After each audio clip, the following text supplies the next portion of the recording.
دھیرے دھیرے جو ہے کوئی بچہ جو ہے جوان ہو گیا، جوان سے بوڑھا ہو گیا، بوڑھا سے جو ہے مر گیا، تو ظاہر بدلاؤ جو ہے اس کے اختیار میں نہیں ہوتا، بلکہ وہ جو ہے چاہے کہیں روک دے تو نہیں روک نہیں سکتا۔ بھائی خود بھی جو ہے انسان بوڑھا ہو جاتا ہے، مالک جو ہوتا ہے، حاکم جو ہوتا ہے، بوڑھا ہوا ہے نا، جوان ہوا، بوڑھا ہوا، مر گیا۔ بھائی بہت سارے جو حاکم اس دنیا میں آئے اور چلے گئے، جس طریقے سے میں نے پچھلے درس میں بیان کیا تھا کہ نمرود ہے، فرعون ہے، شداد ہے، یہ سب آئے اور آنے کے بعد حاکم بنے، اقتدار ان کے پاس رہا، آئے چلے گئے، مر گئے، ختم ہو گئے۔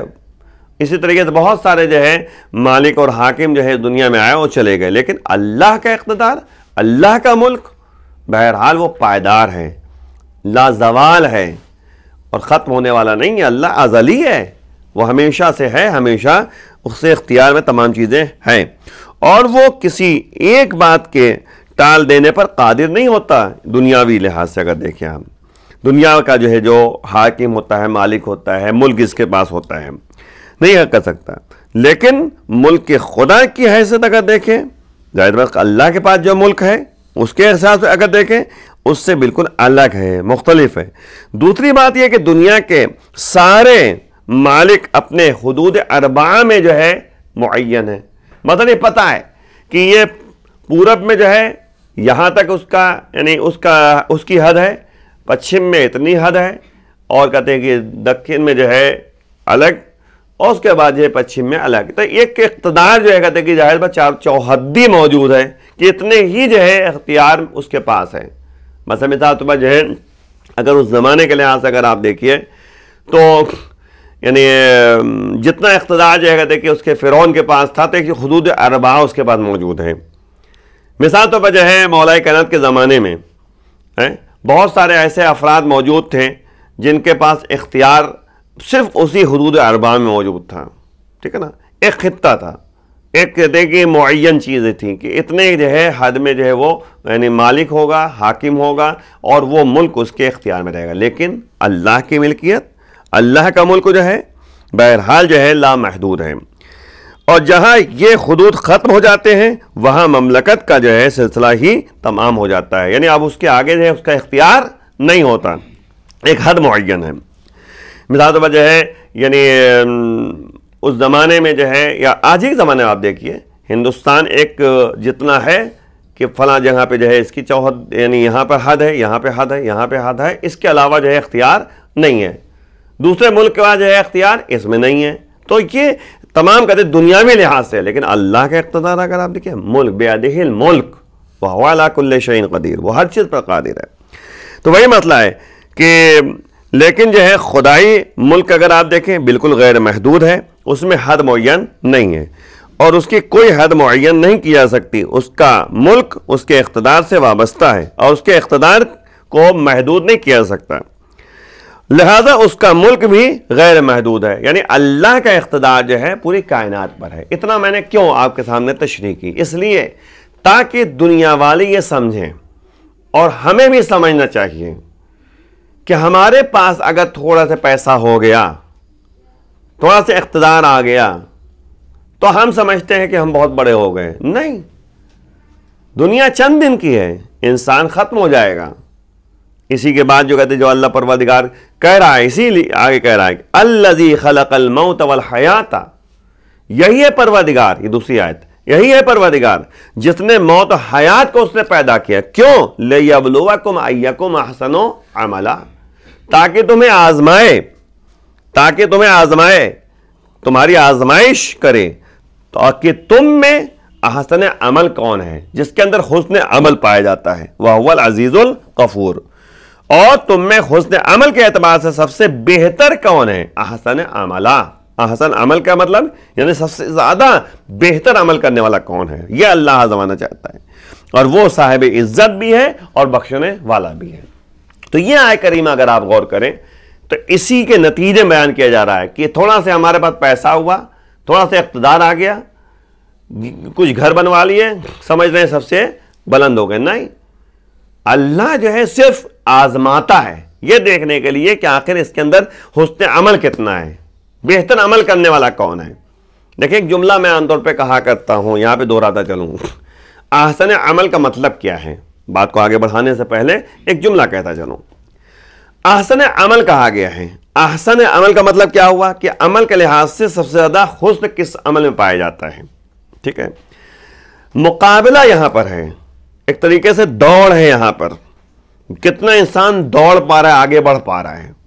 جیسے مثال طور پر جو ہے یعنی قرآن نے بھی کہا ہے کہ اِنَّ اَكْرَمَكُمْ عِنْدَ اللَّهِ أَتْقَاكُمْ, بے شک جو ہے تم اللہ کے نزدیک جو پسندیدہ ہے. اِنَّ اَكْرَمَكُمْ, اکرمکم یعنی تم میں سے زیادہ جو ہے اچھا انسان کون ہے اللہ کے نزدیک؟ اتقاکم, جو زیادہ تقوی رکھتا ہے. زیادہ کہتے ہیں کہ اس کے اندر قوت یعنی برداشت پایا جاتا ہے اور پرہیزگاری کی جو ہے صفت اس کے اندر پائی جاتی ہے, وہ زیادہ دوڑ میں آگے ہیں. اتقاکم. اسی لیے آپ غور کریں کہ ایمان کے درجے کی بات جب آتی ہے تو سلمان فارسی جو ہے 10ویں درجے فائز ہیں, یعنی انہوں نے عمل کی دوڑ میں جب آگے بڑھے تو 10ویں درجے پہنچ گئے. اسی طرح ابو ذر غفاری جب عملی میدان میں آگے آئے تو 9ویں درجے پہ پہنچے ایمان کے. مقداد جو ہے جب عملی میدان میں آگے بڑھے تو 8ویں درجے تک رہ گئے. اور یہ کہتے ہیں آپ کے عمار یاسر جو ہے وہ جب آگے بڑھے تو 7ویں درجے پر رہ گئے. اسی طریقے سے یہ درجات جو بیان کیے گئے ہیں, نبی نے جو بیان کیا ہے یا مولا نے جو ہے تذکرہ کیا ہے, وہ صرف اسی لیے تاکہ ہمیں بتایا جا رہا ہے کہ دیکھو ایمان کے درجات میں آگے بڑھنا ہے تو ہمیں تقوی و پرہیزگاری میں قدم آگے بڑھانا ہے, عملی میدان میں قدم آگے بڑھانا ہے. اور یہی مسئلہ ہے. سلمان فارسی جو ہے نبی کا اتنا کہنا مانتے رہے, اہل بیت کا کہنا مانتے رہے, ان کے بتائے ہوئے راستے پہ چلے, اتنا چلے کہ نتیجے میں کیا کہا نبی نے؟ سلمان ہم اہل بیت میں ہے, سلمان و منا اہل البیت, یعنی ہم اہل بیت میں شامل ہیں. یعنی کیا مطلب؟ یعنی یہ بتایا جا رہا ہے کہ عملی میدان میں جو دوڑ میں آگے بڑھے گا وہی جو ہے صحیح معنوں میں دنیا اور آخرت دونوں میں کامیابی کی زندگی بسر کرے گا. تو اللہ نے جو موت و حیات کو پیدا کیا ہے وہ احسن عمل کی طرف جو ہے متوجہ کرنا چاہ رہا ہے. تو ظاہر سی بات ہے کہ میں ایک جملہ عام طور پہ کہا کرتا ہوں کہ کبھی کبھی جو ہے اپنا پرایا ہو جاتا ہے اور پرایا اپنا ہو جاتا ہے. سلمان فارسی کا جو ہے رشتہ داری کے لحاظ سے اگر آپ دیکھیں, ناطے داری کے لحاظ سے نبی سے کوئی قطعی رابطہ نہیں تھا, لیکن جبکہ فارس کے رہنے والے تھے, عرب نہیں تھے, نہ عرب تھے, نہ رشتہ داری تھی, نہ ناطے داری تھی. حسب نسب کے لحاظ سے بھی اگر آپ دیکھیں تو نبی کے مقابلے میں جو ہے نہیں, لیکن عملی میدان میں جب قدم آگے بڑھایا 10ویں درجے میں فائز ہو گئے تو نبی نے ایک جملہ کہا کہ سلمان اہل بیت میں شامل ہو گئے, ہمارے اہل بیت میں شامل ہو گئے. یعنی اپنا جو ہے پرایا جو ہے اپنا ہو گیا. لیکن کبھی کبھی جو ہے یہی عملی میدان میں جب انسان پیچھے ہٹ جاتا ہے تو پھر نتیجے میں اپنا جو ہے وہ پرایا ہو جاتا ہے. جیسے جناب نوح علیہ السلام کا بیٹا جو تھا اپنا تھا نا, خونی تھا نا, اپنا تھا. بیوی بھی جو ہے بہرحال ایک لحاظ سے اگر دیکھیں نسبت کے لحاظ سے تو زوجہ ہے نبی کی, ٹھیک ہے, لیکن یہی کہتے کہ زوجہ اور یہی نوح کا بیٹا دونوں پرائے ہو گئے. جب جناب نوح نے کشتی تیار کر لی, اللہ کا حکم ہوا کہ اپنے چاہنے والوں کو جو ہے کشتی میں سوار کرو. نبی کا بیٹا تھا, نوح کا بیٹا, وہ سامنے نظر آیا. نبی نے یہاں تک کہہ دیا کہ چلو کشتی میں سوار ہو جاؤ. کہا نہیں میں پہاڑ پہ چلا جاؤں گا, وہاں جا کر جو ہے نجات مل جائے گی ہم کو. تو نبی نے کہا کہ آج جو کہتے کہ کسی کو نجات نہیں ملنے والی. تو آپ غور کریں, جب کہتے کہ جناب نوح نے دیکھا تو فوراً جو کہتے کہ یہی گفتگو جب چل رہی تھی, جناب نوح اپنے بیٹے سے گفتگو کر رہے تھے, تو ایک موج, پانی کی موج آئی اور اس جناب نوح کے بیٹے کو جو ہے اپنے اندر سما لیا. تو اس کا جناب نوح نے بارگاہ معبود میں ایک جملہ کہا, یا اللہ میرا بیٹا. تو اللہ نے کہا لیسا من اہلک, یہ تمہارا اہل نہیں تھا. یعنی یوں کہا جا رہا ہے، یہ بات متوجہ کی جا رہی ہے کہ کبھی کبھی اپنا جو ہے پرایا ہو جاتا ہے، صرف اسی بنیاد پر پرایا ہوا کیونکہ جو ہے نبی کا اس نے کہنا نہیں مانا، عملی میدان میں پیچھے رہ گیا، نبی کا کہنا نہیں مانا، نبی پر ایمان نہیں لایا، اللہ پر ایمان نہیں لایا، اللہ کا کہنا نہیں مانا، تو نتیجے میں وہ لیسا من اہلک کی منزل میں آ گیا ہے کہ اہل نہیں ہے۔ لیکن سلمان فارسی جو نبی کے واقعاً جو ہے محب تھے، اہل بیت کے ماننے والے تھے، وہ عملی میدان میں جب آگے بڑھے تو نتیجے میں جو ہے وہ باقاعدہ جو ہے یعنی نبی ان جملہ کہا کہ سلمان و منا اہل البیت، ہم اہل بیت میں شامل ہو گئے۔ تو عزیزو عملی میدان میں قدم آگے بڑھانا معیار ہے، اس میں قدم آگے بڑھانا ہے۔ تو یہی اللہ کہہ رہا ہے کہ لِيَبْلُوَكُمْ أَيَّكُمْ أَحْسَنُ عَمَلًا، اللہ نے موت و حیات کو پیدا کیا ہے، موت و حیات کو پیدا کیا ہے، زندگی اور موت کو پیدا کیا، کیوں؟ تاکہ تمہیں آزمائے، آزمائش کی منزل میں لے جانا چاہ رہا ہے کہ تمہیں عملی میدان میں کون آگے بڑھ رہا ہے۔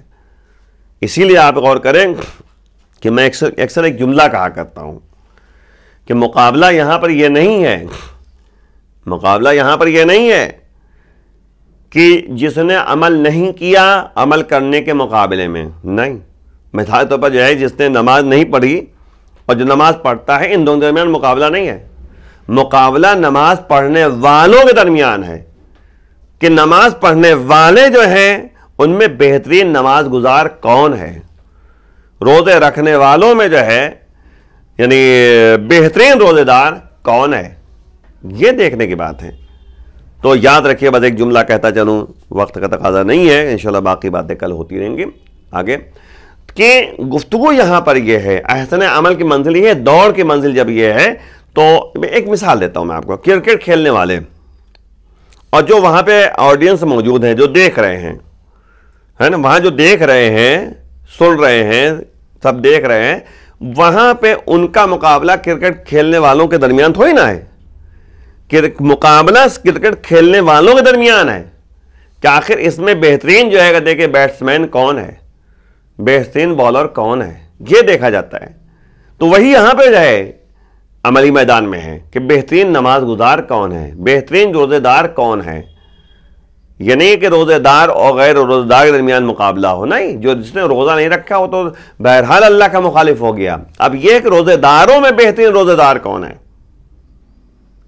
اسی لیے جو ہے آپ دیکھیے یعنی آج کی دعا جو کہتے ہیں کہ آپ نے پہلی رمضان میں دیکھی ہوگی، تو پہلی رمضان کی دعا یہ تھی کہ پروردگار ہمارے روزے کو روزہ رکھنے والوں کے روزے کی طرح قرار دے دیں۔ کیا مطلب ہوا؟ حقیقی روزے دار جو تھے، حقیقی روزے دار جو ہیں، ان کی طرح میرا روزہ قرار دیں۔ یہ پہلی رمضان کی دعا تھی، مخصوص دعائیں۔ تو بہرحال یہ کہتے ہیں کہ یہیں پہ گفتگو تمام کرتے ہیں، اگلی گفتگو ہوتی رہے گی۔ تو ناظرین، آپ نے ابھی سماعت فرمایا حجت الاسلام والمسلمین علی جناب مولانا ممتاز جعفر صاحب، جو کہ ہمیں سورہ ملک کی آیت نمبر 2 سے ہمیں بیان کر رہے تھے۔ آپ اس میں کچھ سوالات ہیں آغا سے، جو آئیے ہم اب سوال کرتے ہیں ان سے، اور آپ ان کے جواب سنیے، جس پر عمل پیرا ہونے کی کوشش کیجیے۔ آغا، ہم آپ سے سوال یہ کرنا چاہیں گے کہ ابھی جیسا کہ آپ نے آیت نمبر 2 میں جو بیان کیا کہ خدا بند عالم ان لوگوں کی بات کر رہا ہے جو بہترین عمل کرنے والے ہیں۔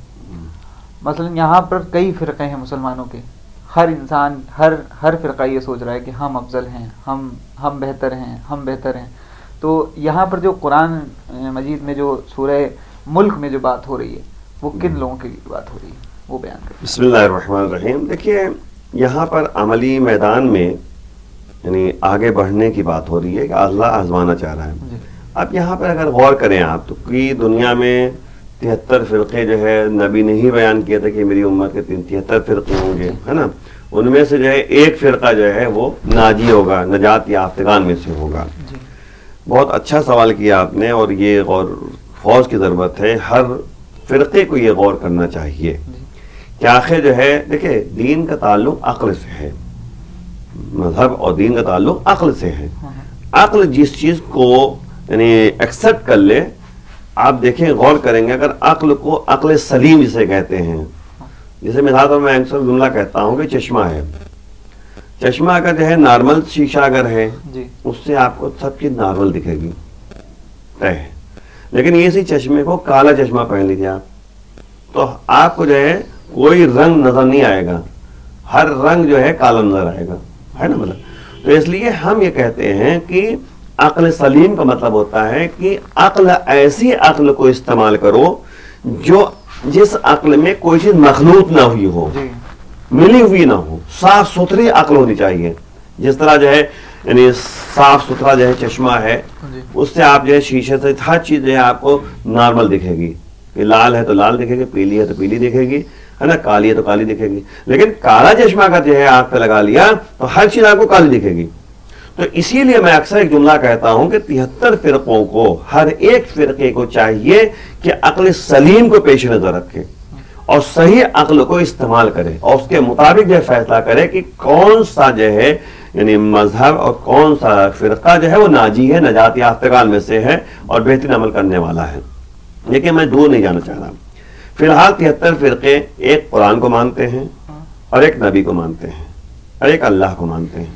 یہ تین چیزوں میں تو باقاعدہ مشترک ہے۔ بھائی ظاہر بات ہے کہ 1,24,000 انبیاء کو سب کو ماننا ہے جتنے فرقے ہیں۔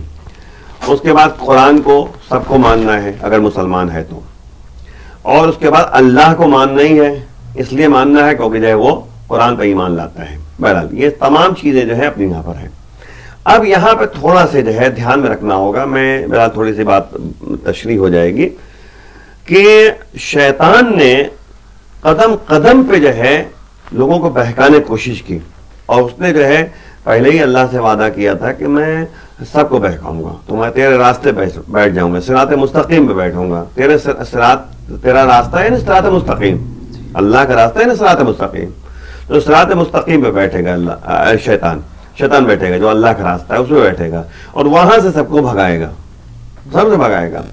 تو ظاہر سی بات ہے کہ شیطان جو ہے اچھی جگہ بیٹھتا ہے، نماز مسجد دروازے بیٹھ جائے گا، جہاں پہ اچھی باتیں ہوں گی وہاں بیٹھ جائے گا شیطان۔ تو جو گمراہ ہے وہاں نہیں یہ شیطان ملے گا، شیطان ملے گا صرف اچھے لوگوں کے پاس، شیطان ملے گا صرف اچھی جگہوں پر، تاکہ وہاں سے لوگوں کو بہکائے، اور جو بہکے ہوئے ہیں ان کی طرف نہیں جائے گا، پہلی بات۔ دوسری بات یہ ہے کہ اگر آپ غور کریں تو جناب موسیٰ کے ماننے والے یہودی ہوئے، جناب عیسیٰ کے ماننے والے عیسائی ہوئے، وہیں سے جو ہے اس نے کام کرنا شروع کر دیا، کچھ کو وہیں پر روک دیا کہ موسیٰ کے اوپر روک دیا، اور نتیجے میں وہ یہودی قرار پائے، آج تک جو ہے وہ یعنی موسیٰ کو مان کے گمراہ ہیں، کیونکہ ظاہر بات ہے کہ آگے والے نبیوں کو نہیں مانا انہوں نے۔ اسی طرح عیسیٰ کے ماننے والے وہیں پہ رک گئے، آگے کے نبیوں کو نہیں مانا، عیسیٰ کے بیٹا کہہ کے جو ہے گمراہ ہو گئے، شیطان نے ان کو بہکایا بھڑکایا، وہاں تک آگے بڑھے۔ کچھ لوگ اگر جو ہے جناب آخری نبی تک پہنچے جس کو مسلمان کہتے ہیں، ان کو مانا۔ اب یہاں پہ جو ہے دو طرح کے لوگ نظر آ گئے، نبی کی وفات کے بعد دو طرح کے لوگ نظر آئے، ایک بنی ثقیفہ کی میٹنگ کر کے جو ہے ثقیفائی بن گئے، اور ایک جو ہے مولا کائنات کو حقیقی جو ہے جانشین مان کے وہیں پہ جو ہے دیکھیے علی کے ماننے والوں میں سے ہو گئے، جیسے سلمان فارسی ہیں، ابو ذر غفاری ہیں، ہے نا، یہ سب جو ہے علی کے ماننے والے وہاں موجود تھے۔ وہیں پر جو ہے اگر آپ غور کریں، ہمیں آگے جانے کی ضرورت نہیں ہے، بات آگے تو ایک جملہ کہتا چلوں کہ نبی کے جنازے پر کتنے لوگ تھے، بس وہیں سے جو ہے فرقہ الگ ہو گیا۔ جن لوگوں نے نبی جنازے کو چھوڑ دیا وہ اپنے بارے میں سوچیں کہ جس نبی کا کلمہ وہ پڑھتے ہیں ان کے جنازے کو چھوڑ کر وہ الگ میٹنگ کرنے لگے۔ تاریخ کا مطالعہ کریں، دیکھیں، یہ صرف علی تھے اور علی والے تھے جنہوں نے نبی کے جنازے کو نہیں چھوڑا اور ان کی تدفین و تکفین اور یعنی ان کو آخری رسوم تک پہنچانے میں جو ہے قدم آگے بڑھاتے رہے نبی کو دفنانے میں۔ تو وہیں سے جو ہے فرقہ سوچے، تو اب یعنی یہ بات طے ہو گئی، جو نبی کے قریب تھے، نبی علی نے یہی تو کہا کہ میں سب سے پہلا ہوں، میں سب سے آخر ہوں۔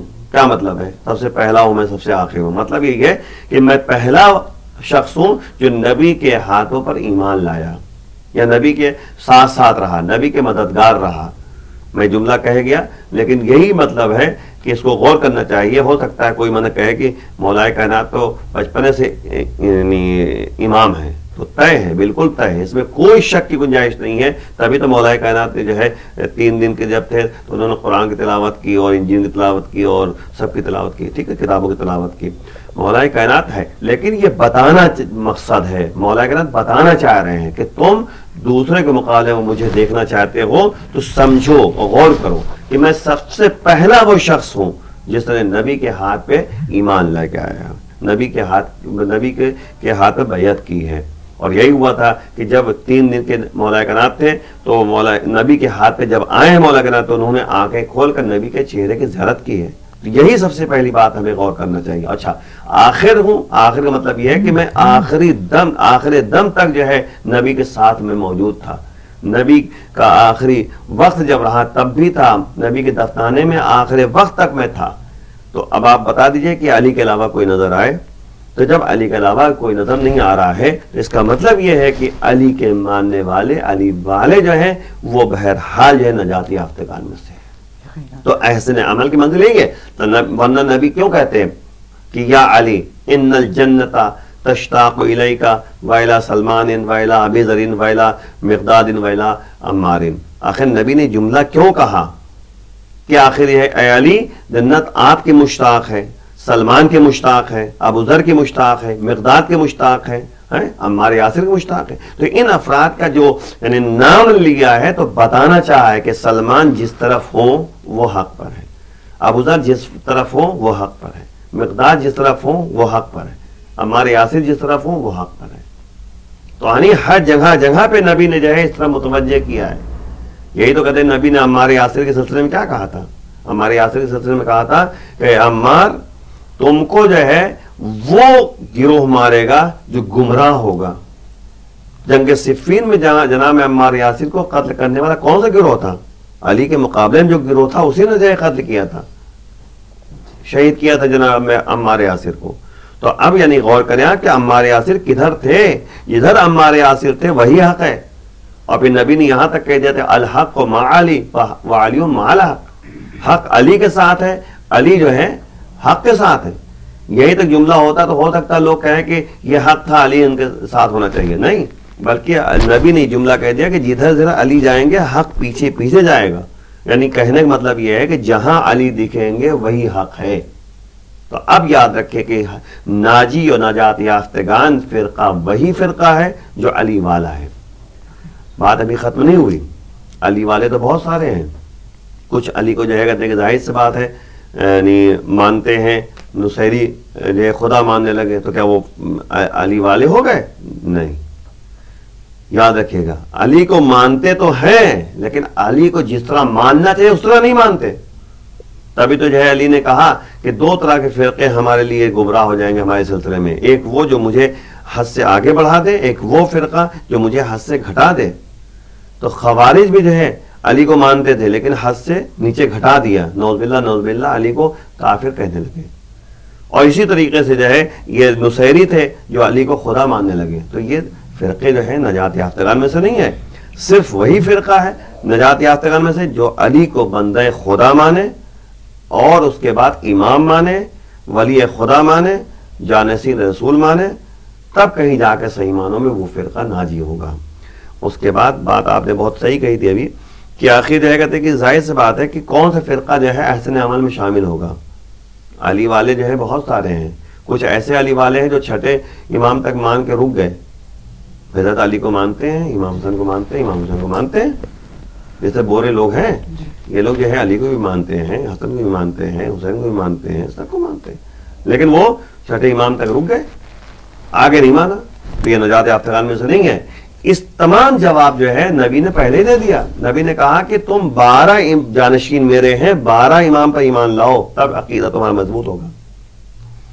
چھٹے امام کے زمانے میں جو چھٹے امام پر ایمان لا کے چلے گئے وہ نجات یافتگان میں سے ہیں، وہ نجات پا جائیں گے.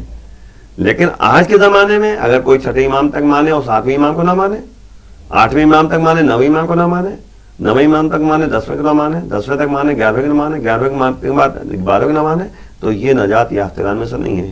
یہ فرقہ جو ہے احسن عمل میں نہیں آ سکتا. احسن عمل میں وہی فرقہ آئے گا جو 12 اماموں کو مانتا ہو، نبی کے بات اور نبی کو مانتا ہو، اللہ کو مانتا ہو، قرآن کو مانتا ہو، اور اس کے بعد عملی میدان میں قدم آگے بڑھائے گا، تب کہیں جا کے وہ نجات یافتہ میں سے ہوگا۔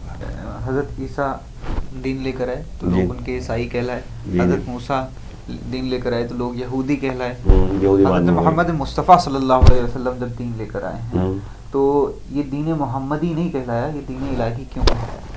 دیکھیں مسئلہ کیا ہے، دین محمدی یعنی عام طور پر کہنے کے لیے آپ کہہ سکتے ہیں دین محمدی، حضرت محمد مصطفیٰ صلی اللہ علیہ وسلم نے کبھی یہ بات نہیں کہی کہ ہاں میں دین محمدی کی دعوت دیتا ہوں، انہوں نے کہا دین الہی، وہ بھی الہی دین تھا۔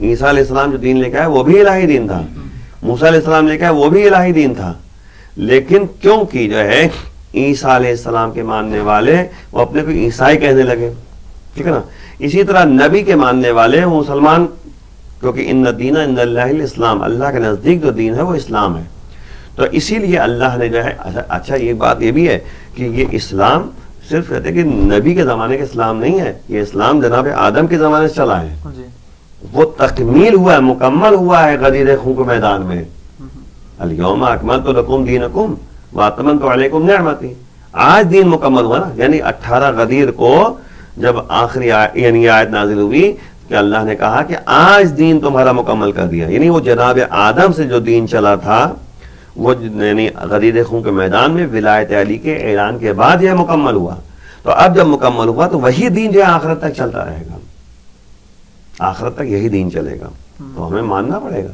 تو بھائی دیکھیں سیدھی بات ہے، ہم نے جو باتیں کہی یا تو قرآن سے کہی اور یا تو نبی کی بات کہی، اپنی طرف سے کچھ نہیں کہا۔ قرآن کہہ رہا الیوم اکملت لکم دینکم، آج دین ہم نے مکمل کیا، واتممت علیکم نعمتی، تم پر نعمتیں ہم نے مکمل کی۔ آدم سے لے کر حضرت محمد مصطفیٰ صلی اللہ علیہ وسلم تک جتنے نبی آئے ہیں ان سے پہلے وہ سب لائے تو الہی دین ہے، ہاں بالکل الہی دین، انسان نے جیسا سمجھا ویسا، بس وہی بات ہی ہے، یعنی عیسائیوں نے اگر عیسائیوں نے سمجھا تو اپنے آپ کو عیسائی کہہ لیا، اور یہودیوں نے یہودی، نصارہ نے نصارہ، تو یہ جیسا انسان نے سمجھا ویسا وہ دین یہاں تک پہنچ گیا۔ یہی وجہ ہے کہ آج مسلمانوں میں 73 فرقے اسی وجہ سے ہو گئے، کیونکہ نبی کو صحیح طرح مانا نہیں، نبی کو صحیح طرح سے نہیں مانا، اس لیے جو ہے اتنے فرقے، نبی نے پہلے کہہ دیا تھا کہ میری امت کے 73 فرقے ہوں گے، ایک نجات پائے گا، تو ہر آدمی کہہ رہا ہے میں نجات پانے والا ہوں، تو بندے کو پتا ہم معیار بتانا چاہ رہے ہیں، ہم نے نجات یافتگان کا معیار بتایا کہ نبی کے ساتھ کون تھا، آگے کوئی بتا دے ہم کو نجات یافتگان میں سے وہ فرقہ ہے، ختم بات، ہم نے معیار بتا دیا کہ نبی کے جنازے میں کون تھے، مولا کہنا تھے، بھائی کون ایسا ہے کہ اپنے باپ کے جنازے کو چھوڑ کر چلا جائے انسان، کون ہے بتائیے آپ مجھے، اور نبی نے کہا کہ میں اور علی امت کے باپ ہیں، نبی نے کہا کہ میں اور علی امت کے باپ ہیں، اب بتائیے انسان باپ کے جنازے کو چھوڑ کے چلا جائے، یہ کون سا انصاف ہے؟ یقیناً بات صحیح ہے۔